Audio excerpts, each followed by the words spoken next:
Ne vous fiez pas à cette image, nous sommes bien dans un magasin de vélos, mais tous ceux-ci ne sont pas à vendre, puisque déjà vendus. C'est un des effets du confinement, un boom des ventes qui impose parfois plusieurs mois d'attente avant de recevoir son précieux 2 roues. C'est dans ce contexte qu'est appliquée cette nouvelle obligation de marquage des vélos neufs, mais déjà auparavant, il pouvait être réalisé. Souvent, moi qui est un très gros revendeur de vélos électriques, les clients sont souvent des clients d'un certain âge. Donc souvent, ces clients-là ont connu par le passé le gravage des vélos. Donc nous demandons toujours le marquage du vélo. En 2020, nous avons fait quasiment plus de 800 vélos chez Véloland à Sarreguemines. Sur les 800 vélos, nous avons effectué 140 marquages qui n'étaient pas encore obligatoires. S'il est devenu obligatoire, c'est aussi pour répondre à une triste réalité. Nombre des vélos volés sont retrouvés, mais sans possibilité d'identifier leur propriétaire. Pour se rendre compte de cette situation, il suffit de se rendre par exemple sur la page Vélo trouvé de nos voisins strasbourgeois. Y défilent les photos des vélos en recherche de propriétaires. Il y en a actuellement 184. Le vélo sera vraiment identifié à la personne. Donc pareil, quand il y aura une vente, donc il faudra modifier toutes ces données pour qu'il y ait toujours une traçabilité, comme une carte grise. Et je trouve que c'est vraiment important de mettre ça, vu le nombre de vélos volés qu'il y a actuellement en France. Et ça permettra de retrouver des vélos où, moi j'ai déjà eu le cas avec des clients qui avaient gravé leur vélo l'année dernière, leur vélo électrique, et grâce à ça, on avait pu le retrouver dans un département voisin.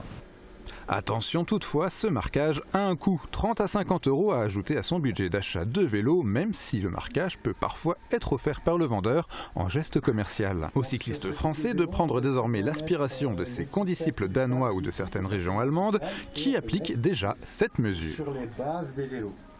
Bruno, bonjour. Bonjour David. Nous sommes dans l'atelier de votre magasin, c'est donc ici qu'on procède au fameux marquage des 2 roues. Quel procédé on peut utiliser pour marquer son vélo aujourd'hui? Donc il existe 3 gros procédés, nous on n'en a retenu que 1, pour la simple raison que les autres ne sont pas conformes aux fabricants.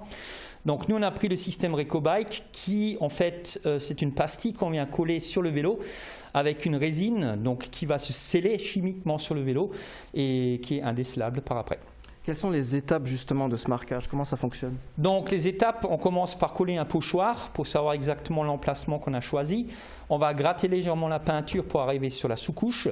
Donc là on va mettre donc, notre autocollant, donc notre résine, et il va être scellé par une résine chimique qui va être introduite dans une canule jusqu'à ce qu'elle sorte de l'autre canule. Et après, il y a aussi une partie administrative. Donc la partie administrative est relativement simple chez nous, contrairement aux autres principes. Le client reçoit un petit cartonnet avec donc la procédure qui est expliquée en 3 temps, 4 mouvements. Il suffit de créer un compte, un mot de passe, nom, prénom, adresse. Il donne la couleur du vélo, la marque du vélo et il introduit le numéro qui est donc sur cette pastille qu'on vient de sceller. En tout, combien de temps ça dure?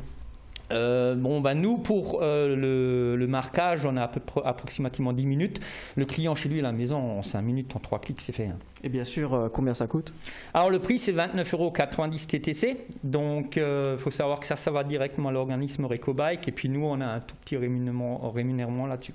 Est-ce que c'est quelque chose qu'il faut renouveler? C'est valable combien de temps? Alors le marquage reste à vie puisqu'on c'est indécelable.